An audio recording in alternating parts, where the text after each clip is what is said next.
Doing well, son. Father. Come now. You know who sired you. That doesn't matter now.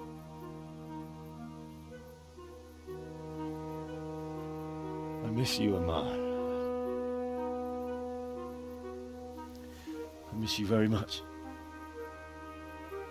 You'll be fine. We're proud of you. For what?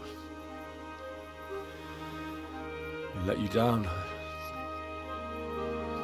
I lost the sword. I let that bastard get away. Don't be so hard on yourself. There was nothing you could have done to save us. And someone has to live and carry the torch. As for the sword, it's just a thing. You didn't want me fighting. Now look at me. Standing up to evil isn't the same as sowing its seeds. You did what was right.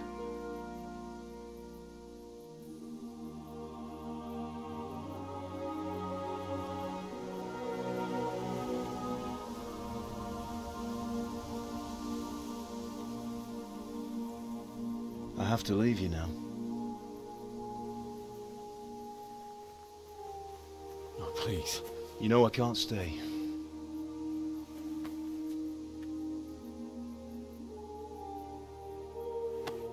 Will I ever see you again? God knows.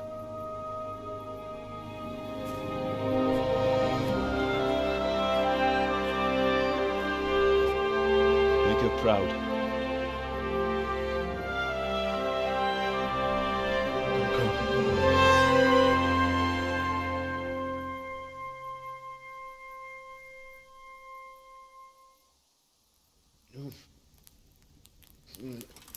Oh, don't go. No. What on earth were you dreaming about? I couldn't wake you, and it's well past dawn. Sir Radzig wants you at the upper castle. The lords are in council with Jobst. Right. I'll go straight away.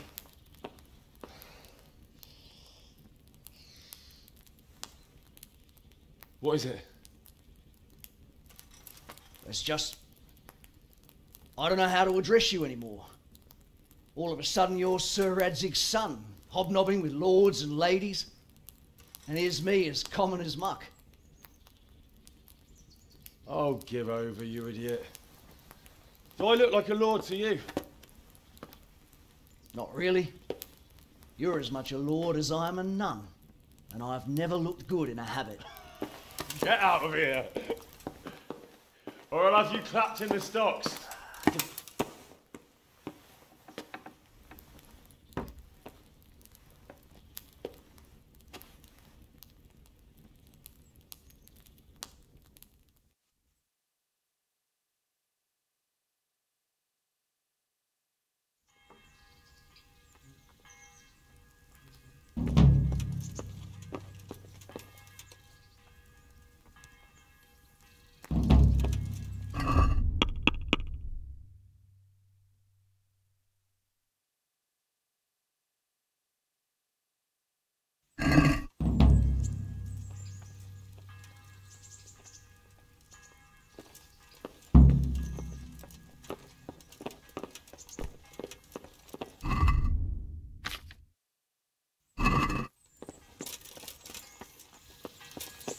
Stop right there.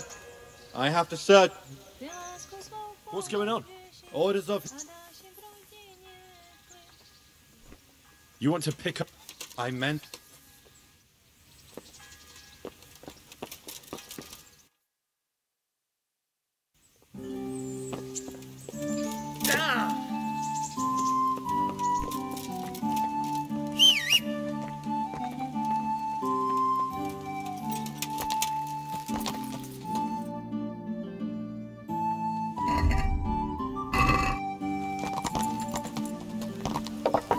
Yeah.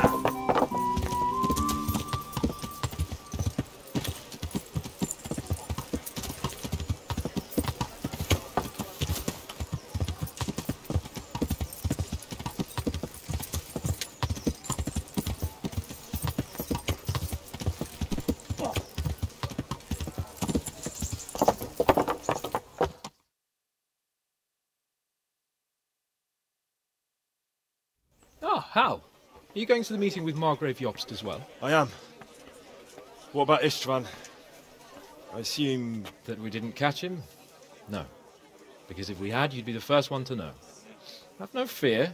We'll get him eventually. I hope you're right. Anyway, let's go and see what Jobst wants from us.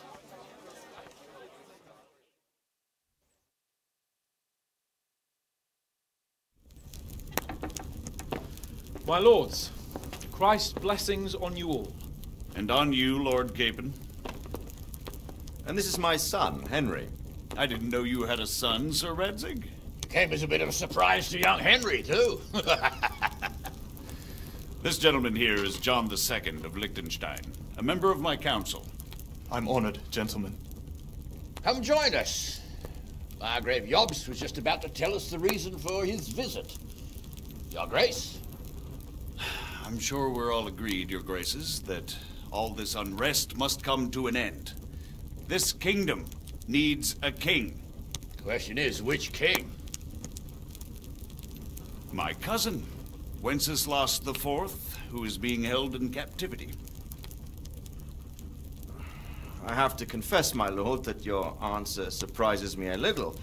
If I'm correctly informed, until recently you sided with your other cousin, Sigismund. That I cannot deny, and I have always stated my position plainly. But times have changed. How have they changed, Your Grace? Sir, there is one thing on which we undoubtedly concur. That King Wenceslas, unfortunately, did not inherit his father's gift for governing. Sadly, his failures have cost Bohemia, the nobles, and our whole Luxembourg family a great deal of money and effort. How did the king let it go so far, damn it? It's in his temperament. He cares only for wine, women, and the hunt. A king, in fact, who never wanted to be king. Then why didn't he just let his brother have the crown? Young sir, the crown weighs heavy when there are duties to be performed. But to surrender it means giving up great privileges, too. But he did surrender power to his brother. When things started getting out of hand, Wenceslas appealed to Sigismund for help in restoring order. What, you're saying Wenceslas invited him here? This is starting to make my head spin. Actually, it makes sense when you think about it. Sigismund wanted to re-establish the power of the whole House of Luxembourg. He thought if he helped Wenceslas win the imperial crown, in return his brother would help him become the king of the Romans, and leave the actual reign of Bohemia and the empire to him. Sigismund would govern, while Wenceslas could carry on doing what he was best at, enjoying the life of the imperial court. Why wasn't Wenceslas crowned Holy Roman Emperor long ago? He was already elected king of the Romans. All he had to do was go and let the Pope put the damn imperial crown on his head. Who knows? Maybe he'd prefer hunting and consorting with bathhouse wenches to spending time with the Pope. Well, so would I must admit. Sigismund's plan seemed sound enough, but it didn't quite work out, did it? It worked for a while. He and his brother reached an agreement. Sigismund took over administration of the kingdom and began planning Wenceslas's journey to Rome for the imperial coronation. But then Wenceslas realized he would just be a puppet with a crown. I must say, Margrave Jobst, Wenceslas and Prokop behave rather like naughty children in need of a good clout about the ears. Sigismund would agree. He was already planning his rule of Bohemia, and all of a sudden, the rug was pulled from under him. I'd say he lost his patience and decided he'd drag Wenceslas to the coronation kicking and screaming if he had to. Just like a naughty child, as you say. So he abducted him and your brother Prokop too, if I heard correctly. Correct. And you helped him do it, if I heard correctly. Yes, Your Graces, it's true.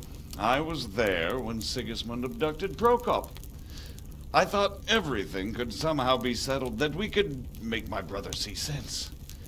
But Sigismund just wanted to put an end to the dispute once and for all, whatever the cost.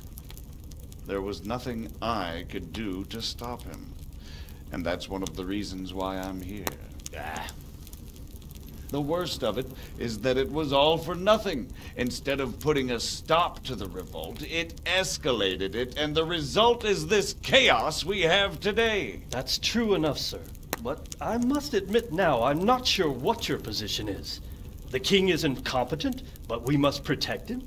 The simple truth, gentlemen, is that for all of Wenceslas's faults, we have no one else. So we'll have to make do with his idleness. People like him, though. But what can we do now? Sigismund has the League of Lords behind him. Otto von Bergolf, Heinrich von Rosenberg. The situation has gotten completely out of control. Now even the nobles of the League of Lords are realizing that Sigismund wasn't the right choice. So now Bergolf is on your side. Are we to assemble an army together with him and face Sigismund on the field of battle? We're not in Hungary now. Such affairs may be settled elegantly, without unnecessary hostilities or expenses. I have negotiated an alliance with the Hungarian bishops, the Polish, and of course the Czech nobility, against Sigismund. Every day he is losing the ground under his feet, and that's why I need your help too. What kind of help, though? Sigismund has a massive army, and Rosenberg, Berghof, and Prague are behind him. Do you have an army you could face him with? But that's not what I mean at all. There's been a revolt against Sigismund in Hungary, partly due to my efforts, and now he'll have to choose whether he wants to gain the Bohemian crown, which is a very risky enterprise, or hold on to the Hungarian one. He can't have both. And there's a tough struggle awaiting him in Hungary. I'm not sure he'll win, and Rosenberg and Berghof know it too. They're not stupid. If the Bohemian nobility stands together, they will turn. We are men of little consequence, Margrave. Radzig here lost everything because of his alliance with Wenceslas. Sir Divish came within a hair of the same fate. Even Rattay is defenseless against Sigismund and the League of Lords. What's more, Your Grace, King Wenceslas languishes in captivity in Vienna. He can't rule too well from there. And what do you propose?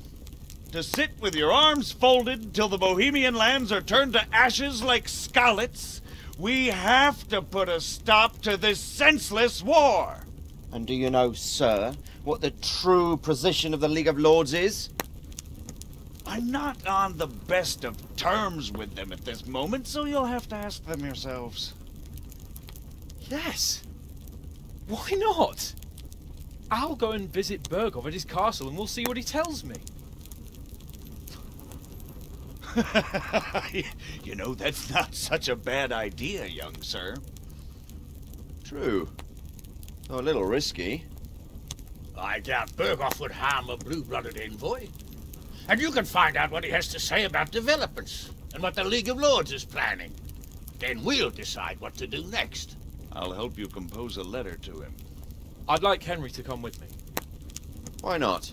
He's proven himself an able investigator, and he'll also be a good bodyguard if anything should happen. And I'll send Sir John here to Kuttenberg to be my eyes and ears there. I believe both your reports will help us get a better grip on the situation. When can you set out? Just as soon as I've packed my things. Excellent. Margrave Jobst and I will draft a letter. Get ready, and we'll meet back here.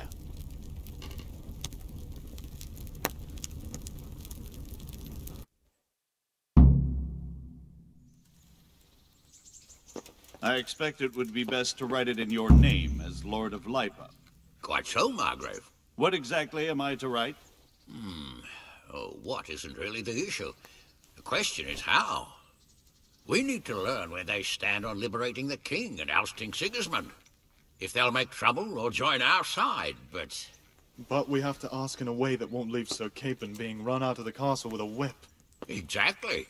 How about writing that you're concerned about current events and that you want to see things settled peaceably? And then ask the opinion of the League of Lords. Very well said, sir. And what they want to do about freeing King Wenceslas. Whether they think liberating King Wenceslas IV might contribute to resolving the dispute. And what they plan to do about the god-awful mess in this country. What steps they envisage taking to end the pillaging of Bohemia by foreign armies. I couldn't have put it better myself. Well, I'd also venture to suggest one more. What is their stance on that is, the initiatives of Margrave Jobst of Moravia and a large part of the Bohemian nobility? Whether they plan to take action against them or support their efforts? You read my thoughts, sir. God be with you, lad. What can I do for you? Good luck, then. Huh? So, what do you think of Margrave Jobst, Bernard? From what I've heard about him, I wouldn't trust him if he told me rain was wet. I feel the same. It's never wise to trust a man who's turned his coat more than once. Exactly. And I don't buy that business with Prokop. He double-crossed his own brother, and the rest is just his cover-up. On the other hand, if anyone has a chance to oust Sigismund and keep the nobility on his side, it has to be Jobst. Good health, Goodbye. Good day. What do you think of Job's speech, Sir Robard? Honestly, lad, I wouldn't trust a word he says. He'll drag us into something, and when the going gets tough, he'll turn tail and leave us to deal with the consequences. And who is this Jobst exactly? He spent 20 years wrangling over Moravia with his brother, Prokop. Then they suddenly reconciled when Sigismund was captured in Hungary, and they went plundering there, claiming it was with the aim of liberating him. When Wenceslas sent them to parley with his enemy, Rupert of the Palatinate, the pair of them turned coats on the spot, took sides with Rupert, and together with the League of Lords and the Meissen nobles, laid siege to Prague. But then they made terms with the king. He agreed to hand over part of the government, and they sent the Meisseners home. This is no ancient history I'm talking about. It was only 2 years ago, and now, suddenly, he's Wenceslas's greatest ally. Can you trust someone like that? Do you think that rescuing Wenceslas will help the country, sir? God knows. The king is a drunkard.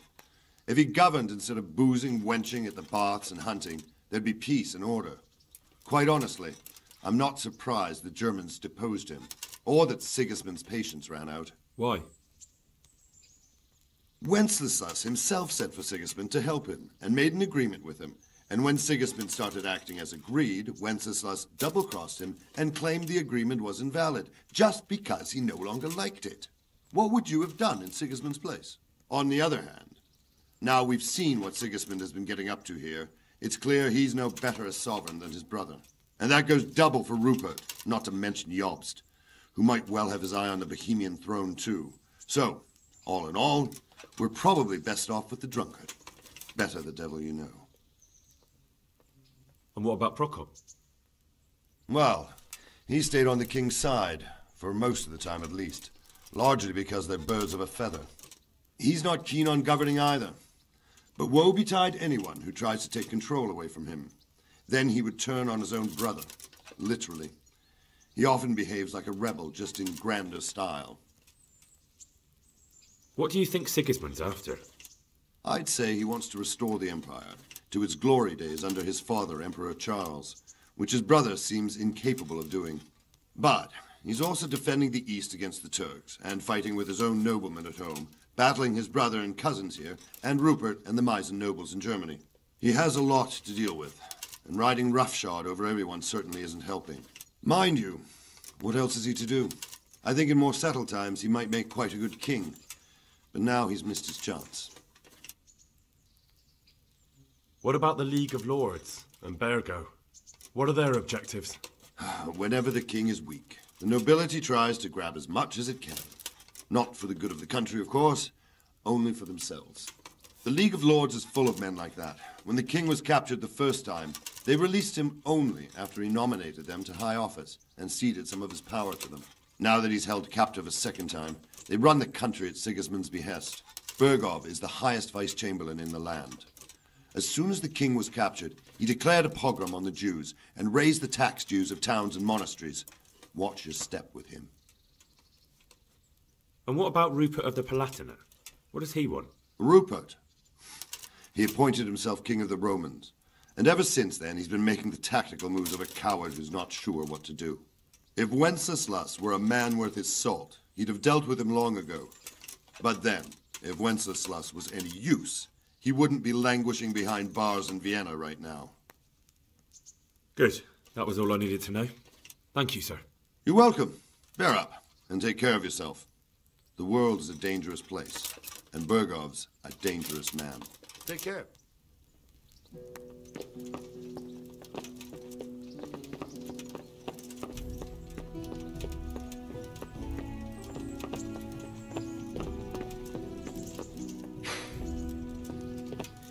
So what do you think of it all, Sir Divish? I think I don't know what to think. That makes two of us. If I didn't know anything about Jobst, I'd say he's right and absolutely truthful. But I've heard too much about him already. Likewise. But I do feel he's the one with the best chance to put things right. Well, we'll see what we learn from Bergov. If the League of Lords stands with Sigismund, then our chances pale, in spite of everything Jobst said. We shall see. We shall see. So, it looks like you're off on a mission. Yes. I can't wait. I don't want to dampen your spirits, my boy, but watch out. These are evil times, and who knows what can happen along the way. Not to mention that Bergov is no saint. Don't worry. I know. You've shown you can fend for yourself, but do take care. You'll be traveling as Lord Capon's bodyguard. You'll be there to make sure nothing untoward happens to him. Keep your eyes peeled and your ears wide open. What Bergov tells you is one thing, but what you see may be quite another. Rest assured, Father. And don't get embroiled in anything else. Just hand over the letter, hear out his reply, and return. Yes. Very well. Bergov is at Trotsky Castle. I think you'll find it quite an eye-opener. It's one of the finest castles in the land. It's 3 days' ride from here, so unless you hit a snag along the way, you'll be back soon enough. Any questions? I'm getting a bit lost in the Luxembourg lineage. It all seems a bit too tangled. The Luxembourgs have ruled the Empire and Bohemia for almost 100 years now. Emperor Charles brought this land to prominence. When he was in power, things had never been so good. Wenceslas and Sigismund are his sons, but by different mothers. Jobst and Prokop are their cousins. They were entrusted with governing Moravia. But instead, they've been in a bitter armed feud for years. And now Sigismund's fallen out with Wenceslas. Wenceslas also had another brother, the youngest, John of Görlitz, who was most probably poisoned. They seem like a hot-blooded lot. It's hard to keep up with their affairs, since they tend to change their alliances from one day to the next.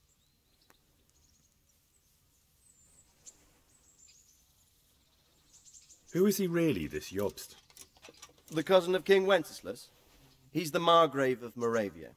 I admit I don't know what to make of him myself. Until recently, he was allied with the League of Lords. For a time, he even served Rupert of the Palatinate against the king. And now suddenly, he's reversed his position.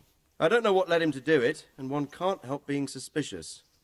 It's best to keep a watchful eye on him. But he really is the leader of the resistance against Sigismund these days. We'll just have to see how it all turns out.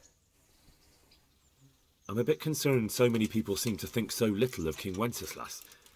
You knew him, didn't you? What's he really like? Well, there's no straightforward answer to that question. He certainly makes a great hunting and drinking companion, but he can be very fiery and impetuous when things don't go how he'd like them. He never had much of a head for high office. He finds it tiresome. But once a man's grasped the scepter, it's hard to let it go again. You can't just abscond. You've seen for yourself what happens when he disappears for a few months. Better a bad but legitimate king than a bloody war over the throne. Who is this Prokop that Jobst spoke of? Jobst's brother, the king's cousin. He and Jobst warred over Moravian supremacy for years. Then they were allies for a while, betrayed Wenceslas and sided with Rupert of the Palatinate. But after Sigismund abducted Wenceslas, Prokop fomented a revolt against him, and Sigismund had him captured. Politics. Make of it what you will. I, for one, can't make head or tail of it most of the time. The League of Lords and that Bergov we're off to see. Who are they exactly? The lords of the powerful houses. Heinrich of Rosenberg, Otto of Berghof, Heinrich of Radetz, and others. They're unhappy with the way their influence declined after Wenceslas surrounded himself with the lesser orders of nobility. They abducted the king years ago and made him bow to their will. They got away with it that time, and now they've joined forces with Sigismund and done it again. But now it seems that Sigismund's behavior is starting to rub them up the wrong way, so they may well be thinking twice. We'll see what Berghoff has to say. I don't know all that much about Sigismund. He's the king's younger brother and king of Hungary in his own right. 7 years ago, he led a crusade against the Turks and was defeated at Nicopolis. Some say it was due to the recklessness of the French knights, most of whom were mercilessly slaughtered. Sigismund is ambitious and capable. He might well make a better ruler than Wenceslas, but he's arrogant, and to our misfortune, brutal. Not long ago, he himself was held captive by the Hungarian nobility. They dislike him as much as some of the Czech and German noblemen do his brother Wenceslas. Ironically, Wenceslas joined forces with Jobst to liberate him. And now this is how Sigismund repays his brother. There's no doubt about it, God does move in mysterious ways. Rupert of the Palatinate. That's a name I hadn't heard before today. Rupert is the Prince-Elector of the Palatinate. What's a Prince-Elector? The Prince-Electors are dignitaries of the Holy Roman Empire who have the right to elect the King of the Romans, who would then be crowned Holy Roman Emperor by the Pope. Rupert took the title for himself with the help of 3 other Prince-Electors, even though Wenceslas had already been appointed. Some of the nobility in the empire recognized Rupert's claim, but when he went to Rome to be crowned emperor, it turned into a fiasco. Now he's doing his utmost to get Wenceslas to acknowledge him, but so far without success. So, now we have 2 kings of the Romans. Jobst sided with Sigismund for a while, but now he's switched allegiance. He seems to do that quite a lot. That young man, Sir John of Liechtenstein. Why is he here? The Liechtensteins are a powerful Austrian family, with estates in Austria and Moravia. Sir John sits on Jobst's council. Since the king's being held captive in Vienna, I suppose it makes sense to have a powerful Austrian house as allies. It could be very useful. That's about all. Very well. Take the letter from Sir Hanush. And good luck, son.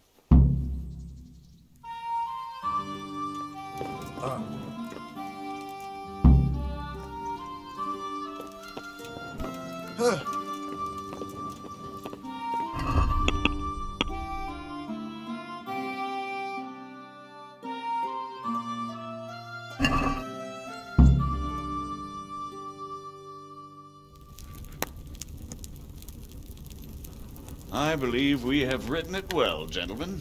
Without a doubt. No one could deduce from this whether we are Sigismund's allies or foes. I must travel back to Brno now, but soon I will go to Brandenburg and I will stop here on the way back. By then, Sir Capon should be back and we can discuss how to proceed. Right. Before you leave, my lord, there is one thing that gives me no rest. Why did Sigismund come as a foe? It makes no sense. If I may, sir, I think I can explain. Oh, please enlighten us, young sir. I live not far from Hungary, where Sigismund reigns. It is a savage country, and the constant war with the Turks has hardened the people. They need a monarch with an iron hand.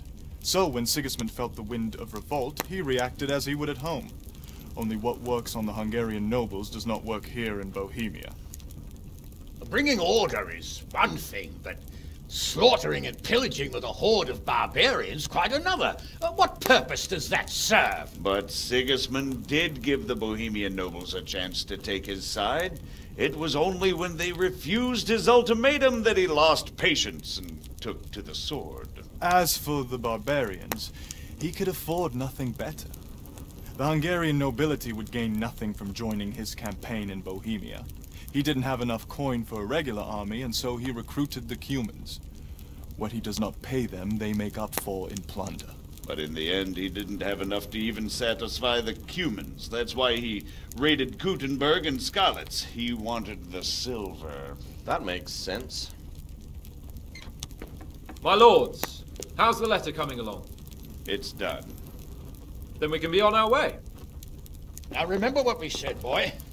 All you have to do is deliver the letter, listen to the answer, and come back here.